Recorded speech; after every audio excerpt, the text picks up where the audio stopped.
Hello everyone, welcome back to my channel. I am Dr. Roshan, myself Dr. Khalis, MBBS, General Physician, Consultant Physician. उसके बाद जो मैं अभी तक शुरू से बात करते आ रहा हूँ तो फंगल डिजीज का क्लासिफिकेशन ये बहुत इंपॉर्टेंट है, ठीक है ना। फंगल डिजीज के क्लासिफिकेशन यहाँ पे बहुत ही इंपॉर्टेंट है, वो देखते हैं। तो आपके हेयर में अगर फंगल इन्फेक्शन हो रहा है तो उस डिजीज को हम बोलते हैं टीनिया कैपिटिस बोलते हैं। और अगर आपके फेस में हो रहा है या लिप्स के ऊपर हो रहा है तो उसको हम बोलते हैं टीनिया फेसाई या टीनिया बार्बी। ये क्लासिफिकेशन ऑफ डिजीज जानना बहुत ज़रूरी है, इसके हिसाब से ये इतने टाइप के फंगल इन्फेक्शन है और सबको एक्सटर्नल अपीयरेंस से आपको सेम ही लगेगा, बट सेम नहीं है। वो रिकॉग्नाइज कैसे होगा, वो डॉक्टर के एक्सपीरियंस से होता है, ठीक है ना। इसी के लिए तो पढ़ाई होती है। हर कोई अगर समझ गया तो फिर तो हो ही गई, खेल खत्म है। तो ये एक्सपीरियंस से समझा जाता है, तो आप एज अ नॉर्मल आप नहीं समझ पाओगे, इसलिए इस डॉक्टर के सुपरविजन में आपको ट्रीटमेंट लेना है। फिर उसके बाद आता है आपके अगर आर्म में है या अम्बिलिकल रीजन में है तो टीनिया कॉर्पोरिस उस डिजीज को बोलेंगे।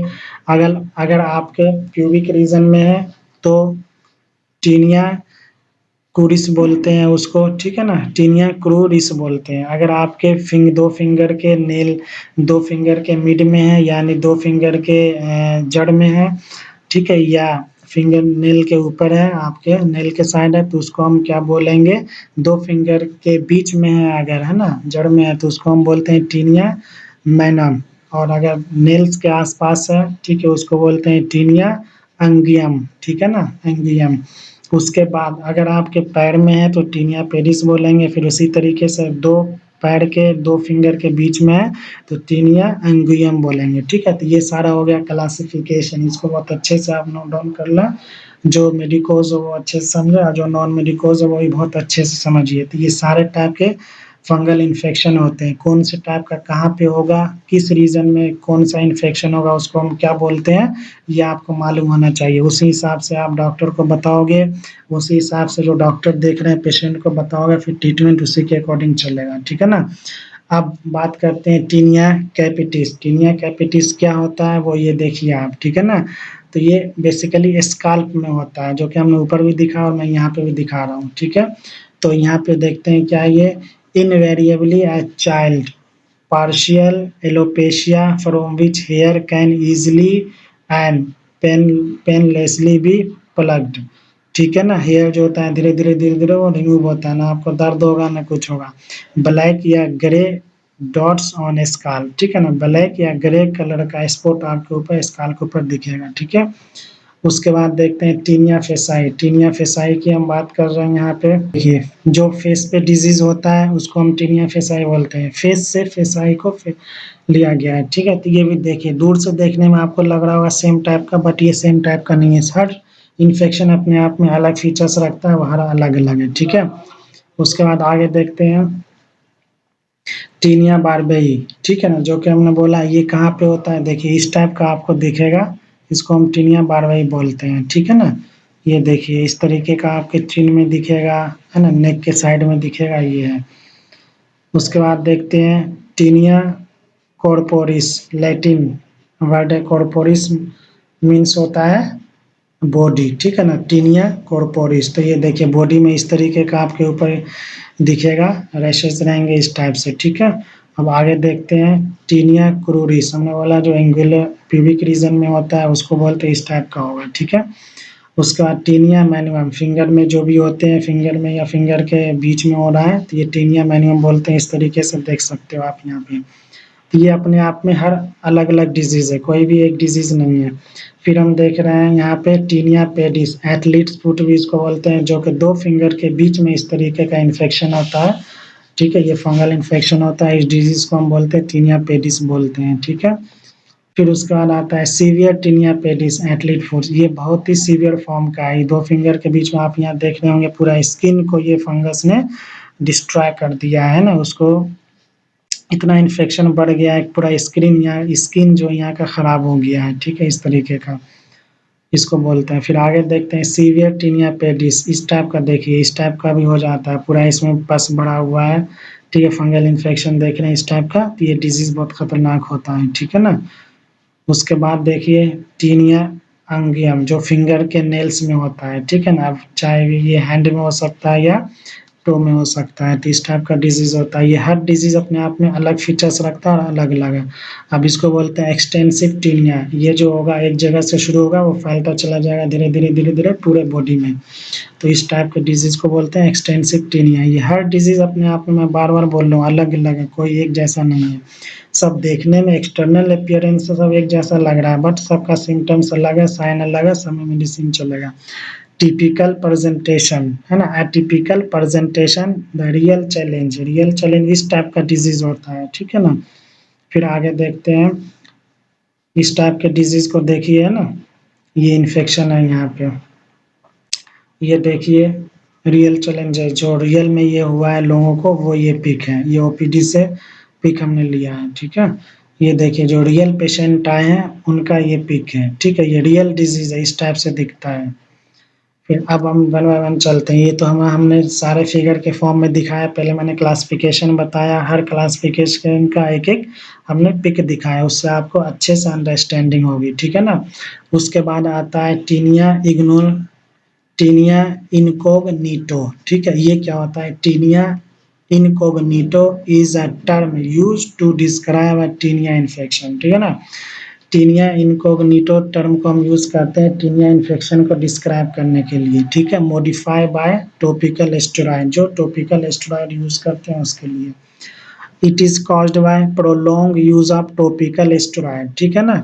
जब बहुत स्टेरॉइड क्या करता है, स्टेरॉइड जो होता है, स्टेरॉइड ऑइंटमेंट तो बहुत अच्छा नहीं बोलेंगे, स्टेरॉइड क्या करता है, जो भी इन्फेक्शन होता है ना उस पे अगर लगाओगे तो बहुत जल्दी उसके वो जड़ से ख़त्म तो नहीं करेगा, फॉर द टाइमिंग उसको रोक देगा। जैसे कहीं पे आपको इचिंग हो रहा है, ठीक है ना, वहाँ पे आपने स्टेरॉइड का एप्लीकेशन किया, अप्लाई किया, तो अप्लाई करने के बाद आपका वो इन्फेक्शन, इचिंग रुक तो जाएगा, लेकिन वो जड़ से ख़त्म नहीं होता है, ठीक है ना। तो उससे भी एक डिज़ीज़ हो जाता है, उस डिज़ीज़ को हम बोलते हैं टीनिया इनकॉग्निटो, ठीक है ना। तो caused by prolonged use of topical steroids, sometimes prescribed as a result of incorrect diagnosis। बिल्कुल, कभी-कभी होता है कि स्टेरॉइड हमने पेशेंट आया, उसको अब सही से डायग्नोज नहीं कर पाया, बहुत डॉक्टर होते हैं जो नए-नए होते हैं, नहीं कर पाते हैं अच्छे से डायग्नोज, तो वो स्टेरॉइड दे देते हैं, जो कि बहुत एक अलग टाइप का फिर वो इन्फेक्शन कॉज कर देता है। Topical steroid suppress the local immune response. अब क्या करता है ये टॉपिकल स्टेरॉइड जो होता है ना, वो इम्यून रिस्पॉन्स को क्या करता है, वो स्टॉप कर देता है, सप्रेस कर देता है, and allow the fungus grow easily, जिसकी वजह से फंगस जो होता है वो ग्रो इजिली करने लगता है, ठीक है। तो इचिंग तो आपका खत्म हो जाएगा, बट वो जड़ से खत्म नहीं हो पाएगा, वो एक नए चीज़ में कन्वर्ट हो जाएगा। इसलिए कहते हैं स्टेरॉइड ऑइंटमेंट बिल्कुल नहीं लेना चाहिए। फिर हम देख रहे हैं टीनिया इनकॉग्निटो को आगे कंटिन्यू करते हैं। In tinea incognito the epidermis is of tinea incognito, in tinea incognito the epidermis is often mildly spongiotic हो जाता है। Dermal inflammatory infiltrate is less heavy than usual dermatophytes. तो अब स्टेरॉइड लेंगे तो हमने पीछे बताया, लेंगे तो लोकल इम्यून सिस्टम को सप्रेस कर देता है, जिसकी वजह से फंगल ग्रोथ और बढ़ जाता है, जिसकी वजह से ये चीज़ें होने लगती है ना। Multi multiple branched separate hyphae and small spores are present in the stratum corneum. तो ये मल्टीपल ब्रांच्ड सेप्टेट हाइफी और स्मॉल पोर्स प्रेजेंट होते हैं, ठीक है। अब आगे देखते हैं, टीनिया इग्नोटिक हो गई। स्टेरॉइड मॉडिफाइड टीनिया, अब typical presentation is loss due to steroid treatment. बिल्कुल, जो स्टेरॉइड ट्रीटमेंट हम लेते हैं तो वो इम्यून को सप्रेस कर देता है, जिसकी वजह से पोटेंट एंटी इन्फ्लेमेटरी इफेक्ट देखने को मिलता है। Confusing and difficult to diagnose, इसको बहुत डिफिकल्ट होता है डायग्नोज कर पाना कि ये किस टाइप का स्किन इन्फेक्शन है, फंगल इन्फेक्शन है। Difficult to treat because immunosuppression by steroid. अब ये टाइप का डिजीज़ होगा तो इसको बहुत डिफ़िकल्ट होता है ट्रीट करने में, क्योंकि शन बाय स्टेरॉइड, इम्यून जो होता है आपका सप्रेस हो गया स्टेरॉइड को, तो हम कोई भी देंगे तो वो जल्दी काम करेगा नहीं। तो steroids are never indicated for treatment of fungal infection. यहाँ पे ये बहुत इंपॉर्टेंट लाइन है, इसको बहुत ज़रूरी है नोट डाउन करने का, और एज अ डॉक्टर आप देख रहे हो तो इसको बहुत ज़रूरी है याद रखने का। किसी भी इनकी स्किन इन्फेक्शन में, फंगल इन्फेक्शन में हम स्टेरॉइड प्रिस्क्राइब ना करें तो बहुत अच्छा है। Don't use mixed cream to treat fungal infection. कभी भी दो चार क्रीम, बहुत लोग होते हैं कभी ये लगा लिया, कभी वो लगा लिया, कभी वो लगा लिया, नहीं, एक क्रीम को आप यूज़ करो, एक ऑइंटमेंट लो डॉक्टर के सुपरविजन में, और अच्छे डॉक्टर से दिखाओ, अच्छे डॉक्टर से कंसल्ट करो, अच्छे से डायग्नोज करके ट्रीट करेंगे तो आपके फ़ायदे के लिए होगा। फिर हम देख रहे हैं इंटरट्राइगो। इंटरट्राइगो क्या होता है ये देख लीजिए, फोटो में देख लीजिए, इस तरीके का होता है ये, ठीक है ना। तो इंटरट्राइगो इंटरट्राइजीनस डर्मेटाइटिस होता है, ठीक है ना, is an inflammatory condition of skin fold induced और aggravate by heat, moisture, maceration, friction and lack of air circulation. तो इंटरट्राइगो जो तो होता है ये एक तरीके का इंट्रोजीनस डर्मेटाइटिस होता है, ये इन्फ्लामेटरी कंडीशन होता है, कहाँ का, स्किन फोल्ड का, ठीक है, जहाँ के होते हैं। इंड्यूस और एग्रीवेट, या तो ये इंड्यूस या एग्रीवेट हो जाता है, ये किसकी वजह से होता है, तो ये हीट की वजह से होगा, मॉइस्चर की वजह से होगा। अब हीट लोग क्या समझेंगे, हम हीट के पास नहीं, गर्मी बढ़ी, बॉडी टेम्परेचर बढ़ा तो ये डिजीज होगा, मिसरेशन वगैरह से होगा, फ्रिक्शन की वजह से होगा, लैक ऑफ एयर सर्कुलेशन, है ना, जहाँ जहाँ पे एयर का सर्कुलेशन सही से नहीं हो पा रहा वहाँ पे होगा। तो यहाँ देखिए जहाँ पे लोग बेल्ट लगाते हैं उस रीजन पे ये हुआ है। ट्रीटमेंट, रिमूव ऑफेंडिंग एजेंट, है ना, टॉपिकल मिक्स्ड क्रीम यहाँ पे हम यूज़ करेंगे, वो डॉक्टर के सुपरविजन में हम यूज़ करेंगे इसको, ठीक है। उसके बाद रिस्क फैक्टर, क्या क्या रिस्क फैक्टर होते हैं कोई भी फंगल के लिए, तो देखिए होस्ट फैक्टर होता है इम्यूनोसप्रेशन, जैसे कीमोथेरेपी होगा, इम्यूनोसप्रेसिव ड्रग लेंगे तो डिजीज हो सकता है, स्टेरॉइड लेंगे तो ये डिजीज हो सकता है, ऑर्गन ट्रांसप्लांटेशन में भी इन्फेक्शन हो जाता है समटाइम्स फंगल इन्फेक्शन। उसके बाद पेट्स के अंदर भी फंगल इन्फेक्शन होने के चांसेस होते हैं। पुअरली कंट्रोल डायबिटीज़ मेलाइटस, अगर किसी को डायबिटीज़ मेलाइटस वो कंट्रोल नहीं है प्रॉपर तो उसको भी हो सकता है। किसी का वेट ज़्यादा, ओबेसिटी, वजन बढ़ने से भी हो सकता है। एज फैक्टर भी रखता है समटाइम्स, लोकल फैक्टर में जैसे ट्रॉमा हो गया, ओक्लूसिव क्लोथिंग हो गया, है ना, प्यूबिक शोवरिंग हो गया, मॉइस्ट कंडीशन हो गया, किसी का हेयर बहुत ज़्यादा बड़ा है, घना है, तो भी ये डिजीज़ होने के चांस होते हैं, ठीक है ना। ये किस डिजीज़ की बात हो रही है, जो अभी हमने बताया है ना, इंट्राटिवो की बात हो रही है, ठीक है ना, ये उसके रिस्क फैक्टर है। अब देख रहे हैं जनरल मेजर्स। अब हम जनरल मेजर्स, कोई भी पेशेंट है उसके साथ हम क्या-क्या काउंसलिंग करेंगे, किस तरीके से वे ऑफ ट्रीटमेंट अपनाएँगे, तो उसकी हम मैं बात करूँगा। तो जनरल मेजर्स में पेशेंट काउंसलिंग करना है की टू सक्सेस। सबसे जो है कोई भी पेशेंट आए आप उसको टाइम दो, 10 से मिनट, 15 मिनट, 20 मिनट, जितने में वो आपको इतना सैटिस्फाई हो जाए कि हमने इस पेशेंट का सही से काउंसलिंग किया। तो अक्सर ये चीज़ देखने को मिलता है कि बहुत ज़्यादा जब पेशेंट आ जाते हैं तो डॉक्टर जल्दी करके निकालते नहीं। टाइम थोड़ा ज़्यादा लग रहा है, आप इस काम के लिए बैठे हो, टाइम थोड़ा ज़्यादा लग रहा है, टाइम लो, एक पेशेंट पे ज़्यादा लो, 10 मिनट 15 मिनट लो, अच्छे से उसका काउंसलिंग करके डायग्नोज करो।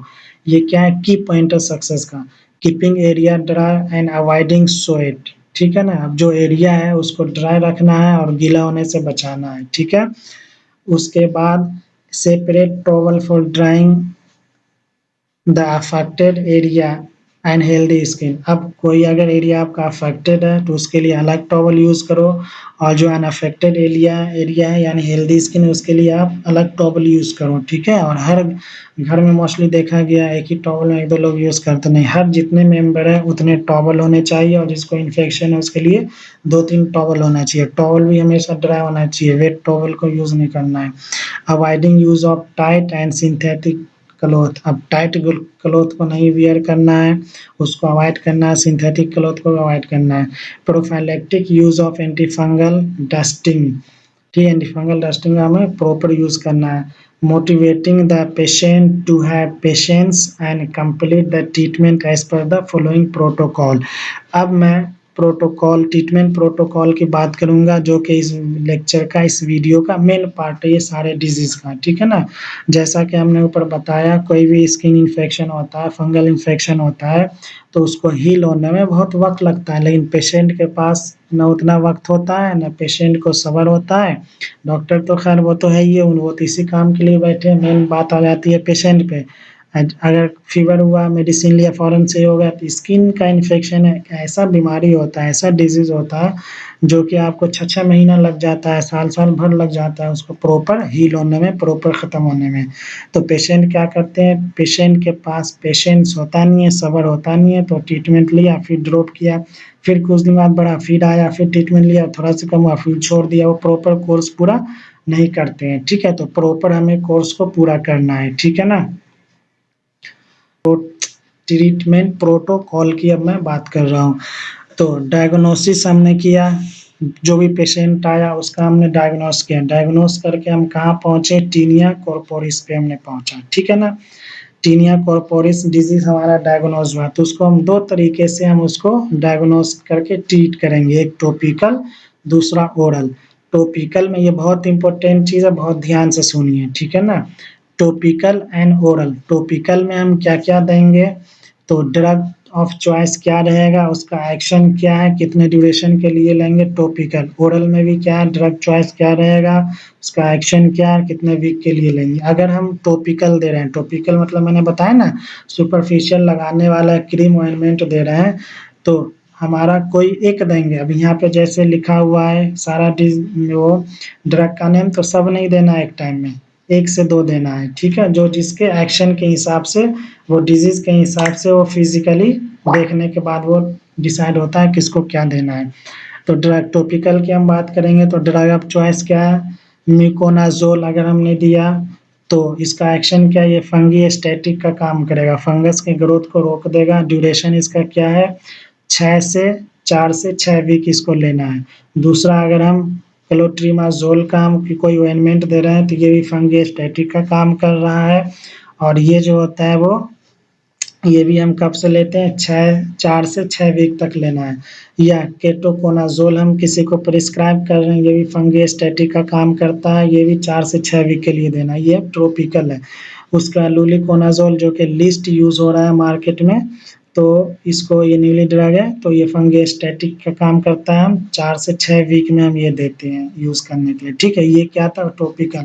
टॉपिकल क्या होता है, जिसको हम सुपरफिशियल लगाते हैं as ointment, as a cream के फॉर्म में। फिर उसके बाद आता है ओरल ड्रग। ओरल ड्रग, अब मैं बात कर रहा हूँ, ओरल ड्रग की बात हो रही है, ठीक है ना? तो ड्रग ऑफ चॉइस क्या रहेगा, अगर किसी को हम टर्बिनाफिन दे रहे हैं, तो हम या तो 250 एमजी देंगे या 500 एमजी देंगे, ओडी देंगे, ठीक है ना? ये फंगिसाइडल का काम करता है, फंगस के ग्रोथ को किल करने का काम करता है, ठीक है? ये भी हम ड्यूरेशन 4 से 6 वीक के लिए देंगे, ठीक है ना? यानी टर्बिनाफिन अगर हम किसी को दे रहे हैं 250 से 500 एमजी का, तो 1 टैबलेट लेना है उसको 1 दिन में, और 4 से 6 वीक तक लेना है। या किसी को हम दे रहे हैं ग्रीसियोफल्वीन दे रहे हैं 500 एमजी का, ओडी देना है, ये भी दिन में 1 बार, 1 टैबलेट, ओडी का मतलब होता है दिन में 1 बार, 1 टैबलेट 1 दिन में 1 बार लेना है। ये भी फंगी-स्टैटिक का काम कराता है, फंगल के ग्रोथ को ये रोकता है, जड़ से खत्म नहीं करेगा, ये भी 4 से 6 वीक में देंगे। दूसरा, हम इट्राकोनाज़ोल दे रहे हैं, तो 200 एमजी का हम ओडी देंगे, ठीक है ना? 1 टैबलेट देंगे दिन में 1 बार, ये फंगी-स्टैटिक का काम कराता है, और ये 6 से 4 से 6 वीक के लिए देते हैं। तो हमने डिज़ीज़ को डायग्नोस किया, उसके हिसाब से हमने चॉइस ऑफ ड्रग यूज़ किया, टॉपिकल देना है या ओरल देना है, ठीक है ना? उसके बाद हम फिर देख रहे हैं, अगर डायग्नोसिस हमारा टीनिया क्रूरिस आया, तो टॉपिकल ड्रग में हम बात करेंगे, फिर ओरल ड्रग में बात करेंगे। तो ड्रग ऑफ चॉइस अगर हमने टॉपिकल लिया, तो म्यूकोनाज़ोल देंगे, ये भी क्या होता है, फंगी-स्टैटिक होता है, इसका ड्यूरेशन जो होगा वो 6 से 8 वीक का होगा, ठीक है? अगर हम क्लोट्रिमाज़ोल दे रहे हैं, ये भी फंगी-स्टैटिक होता है, ये हम कब से कब तक देना है, 6 से 8 वीक के लिए देना है। अगर हमने केटोकोनाज़ोल दे रहे हैं, जो कि शैम्पू के फॉर्म में या सोप के फॉर्म में आ रहा है, ये फंगी-स्टैटिक होता है। फंगी-स्टैटिक का मतलब हो गया फंगस के ग्रोथ को रोक देना, ये हम 6 से 8 वीक में हम ये देते हैं, ठीक है? उसके बाद लुलिकोनाजोल ये भी फंगीस्टेटिक होता है, ये भी 6 से 8 वीक में हम ये ड्रग देते हैं, ड्यूरेशन इतना होना चाहिए। उसके बाद ओरल देना है तो ड्रग ऑफ चॉइस के अगर किसी को हम टर्बिनाफिन दे रहे हैं 250 से 500 mg का, या तो 250 mg का दें या 500 का दें, तो एक टैबलेट एक दिन में लेना है, ठीक है। ये फंगिसाइडल होते हैं जो फंगस के ग्रोथ को किल कर देता है, ये 6 से 8 वीक के लिए लेते हैं, ठीक है। उसके बाद हम देख रहे हैं फिर ग्रीसियोफल्विन, ये 500 mg का हम ओडी लेना है, यानी दिन में एक लेना है, ये फंगीस्टेटिक होता है और ये 6 से 8 वीक के लिए हमें लेना है, ठीक है। अब आगे देखते हैं। अगर किसी को डिजीज डायग्नोज हुआ टीनिया कैपिटिस, तो इसमें हम क्या देते हैं, टॉपिकल फॉर्म में हम देख रहे हैं तो 2% केटोकोनाजोल शैम्पू आता है जो कि ट्वाइस अ वीक देना है, वीक में हमें 2 ही बार देना है शैम्पू। ये फंगीस्टेटिक होता है, फंगस के ग्रोथ को ये रोक देता है, ये फंगस को किल नहीं करेगा, उसके ग्रोथ को रोकेगा। 4 से 6 वीक यूज़ करना है इसको, ये 4 से 8 वीक इसको यूज़ कराना है, फिर दोबारा पेशेंट को बुलाना है देखने के लिए, फिर उसके बाद हम पेशेंट का रिव्यू लेंगे।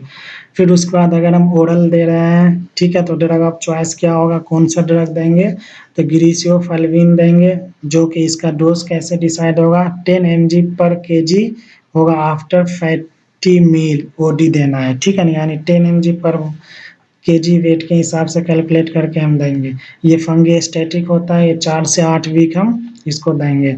टर्बिनाफिन 10 mg पर केजी के हिसाब से होता है, एक टैबलेट एक दिन में देंगे, ये फंगीसाइडल होता है, 4 से 8 वीक के लिए होता है ये, ठीक है। फिर उसके बाद आया ट्रीटमेंट प्रोटोकॉल। अगर हमारा डायग्नोज हुआ डिजीज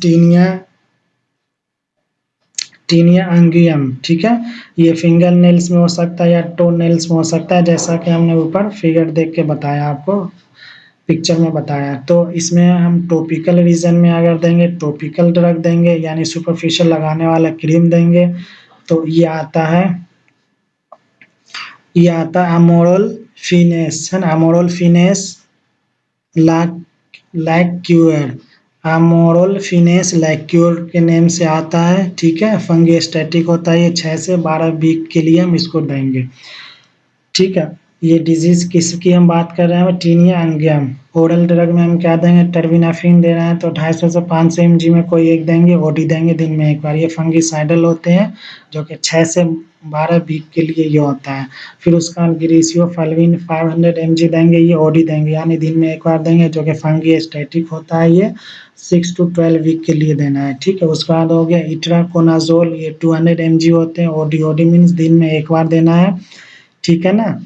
उसके बाद वीक 1 वीक एवरी मंथ, ठीक है ना, ओडी देना है कुछ दिन तक। फिर उसके बाद हमको वीक में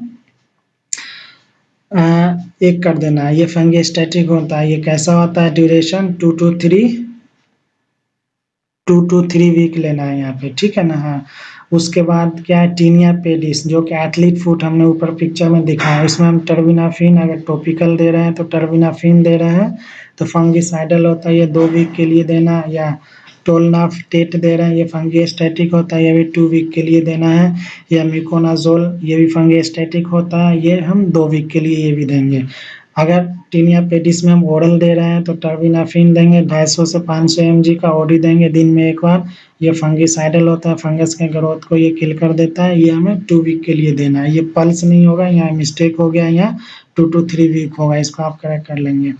फिर उसके बाद हमें कुछ चीज़ों को नोट डाउन करना है अच्छे से, प्लीज़ नोट इस चीज़ का, जब भी हम ये मेडिसिन लेंगे, मेडिसिन लेने के बाद हमें कुछ चीज़ों का बहुत अच्छे से ख्याल रखना है। Topical therapy should be applied to the lesion at least 2 centimetre beyond this area once or twice a day. अब अगर कोई हम क्रीम लगा रहे हैं तो लेजन पे हमको अप्लाई करना है एटलीस्ट 2 सेंटीमीटर बियॉन्ड, यानी जहाँ पे हो रहा है उससे 2 सेंटीमीटर दूर तक हमें लगाना है, कम से कम एक बार नहीं तो 2 बार, दिन में हमें सुबह शाम दोनों टाइम लगाना है क्रीम को 2 सेंटीमीटर, यानी मान लीजिए जहाँ पे हमें हो गया कोई लेजन हो गया, कहाँ पे जहाँ पे इन्फेक्शन है उससे 2 सेंटीमीटर दूर तक हमें लगाना है। Therapy should be continue for at least a week after resolution of rash. अगर आपने लगाने के बाद आप महीना 2 महीने में या जितने दिन में भी आपका रैश खत्म हो गया, तो रैश के खत्म होने के बाद भी 1 वीक तक लगाना है ताकि दोबारा ना आए। इन सीवियर केसेस, कुछ सीवियर केसेस में देखा गया है rash fails to respond to multiple topical agent, oral agent में बी एक्वायर्ड। अब कभी-कभी देखा गया है कि हमने इतना दवाई लगा लिया, इतने क्रीम लगा लिया कि जो मेन क्रीम अब हमने लिया वो उस पे काम नहीं कर रहा है। तो जब वो काम नहीं करेगा तो उस केसेस में हमें ओरल ड्रग को उठाना है, ठीक है ना? ओरल ड्रग लेना है। उसके बाद अब मैं आयुर्वेदिक ट्रीटमेंट की मैं बात करूँगा। ये सब ऊपर क्या देखा हमने? हमने देखा ये एलोपैथिक ट्रीटमेंट, ठीक है? अब स्किन में जो आयुर्वेदिक ट्रीटमेंट है वो हम देखने जा रहे हैं, ठीक है ना? तो आप सबसे पहले यहाँ पे देखते हैं आयुर्वेदिक अप्रोच क्या होगा। Can be correlated with Dharu यानी सिंगल और फ्यू लेजन, एक लेजन है या ज़्यादा है, या मंडल कुष्ठा एक्सटेंशन या बहुत सारा है। तो ढोसा, ट्राइढोसाजा, पित्ता एंड खापा प्राधन, दूसिया, टबाक, रक्ता, लसिका, ममसा, लक्ष्याना, श्वेत रक्ता वर्णा, उस उत्सानम, सिंधा, कंदु, मादा कला, मंडालाकर, रागा ईटीसी हमें अप्लाई करना है। उसके बाद एक चरक बुक है उसमें लिखा हुआ है कस्तासाध्याय, ठीक है ना? चिकित्सा शोधन बोथ वर्मा एंड विरेचन, वमन एंड विरेचन और शमन, ये सारा चीज़ करना है। ये आयुर्वेदिक डॉक्टर के पास जाएंगे तो वो अच्छे से बताएंगे। उसके बाद tips to avoid seasonal fungal infection. अब सीजनल फंगल इन्फेक्शन हो रहा है तो हमें क्या-क्या टिप्स होना चाहिए कि ना हो, तो उसके बारे में बात करेंगे। सबसे पहले keep skin fit etc clean and dry. आपको स्किन हो गया, फिट हो गया, पैर हो गया, ये सबको हमें ड्राई रखना और क्लीन रखना है। अवॉइडिंग शेयरिंग क्लोथेड टॉवल, उसके बाद हेयर ब्रशेज़, कॉम्ब्स, है ना? हेड गियर और अदर पर्सनल हाइजीन आइटम, ये सबको शेयर नहीं करना है किसी से भी। चाहे किसी के पास स्किन डिजीज़ हो या ना हो, अपना-अपना अलग-अलग रखिए। घर में अगर 3-4 लोग हैं तो हर किसी का हर आइटम अलग-अलग होना चाहिए। Wear easy to dry shoes, ठीक है? And avoid tight footwear, tight footwear आपको नहीं पहनना है, और ड्राई और इजी शूज़ पहनना है जो जल्दी से क्लीन हो और इजीली पैर में चला जाए। वियर क्लीन कॉटन सॉक्स, ठीक है? कॉटन वगैरह सॉक्स वगैरह जो हमें सॉक्स जो पहनना है वो कॉटन का पहनना है और क्लीन होना चाहिए। एंड चेंज देम डेली, और बहुत सारे लोग डेली चेंज नहीं करते होंगे, तो जो लोग नहीं करते हैं आप इनर वियर हो, हैंकी हो, आपका सॉक्स हो, ये सब बनियान हो, ये सब डेली चेंज करने की चीज़ें हैं। Keep toy nails clean and clipped short, है ना? उसको क्लीन रखना है। चूज़ लूज़ फिटिंग अंडरवियर, हाँ बिल्कुल लूज़ फिटिंग अंडरवियर आपको पहनना है ताकि स्किन इन्फेक्शन ना हो। Take well balanced diet and take well balanced diet to promote a healthy immune system, ठीक है? आपको क्या करना है? वेल बैलेंस्ड डाइट लेना है ताकि इम्यून सिस्टम आपका बहुत अच्छे से बना है। टेक होम मैसेज, एमी मैसेज। अब घर में क्या tinea is a very common superficial fungal infection of skin हो रहा है, स्किन होता है, ठीक है ना? अब एक समराइज़ फॉर्म में मैं बता रहा हूँ, फिर इस चीज़ को हम क्लोज़ करेंगे। तो टीनिया जो होते हैं वो very common superficial fungal infection होते हैं स्किन का, ठीक है ना? It is treatable both in modern and Ayurvedic system medicine, दोनों से होता है। Extensive resistant and chronic cases are difficult to treat. अगर बहुत फैल गया या दवाई लगा रहे हैं उसको, तो दवाई हम लगा रहे हैं वो ख़त्म ही नहीं हो रहा है तो भी डिफ़िकल्ट होता है, या क्रोनिक है बहुत दिन से तो भी डिफ़िकल्ट होता है ट्रीट करना। Steroid are never indicated in tinea, steroid आप कभी मत लो, और एनी अदर फंगल इन्फेक्शन, कोई फंगल इन्फेक्शन हो स्टेरॉयड मेडिसिन या ऑइंटमेंट बिल्कुल मत लो।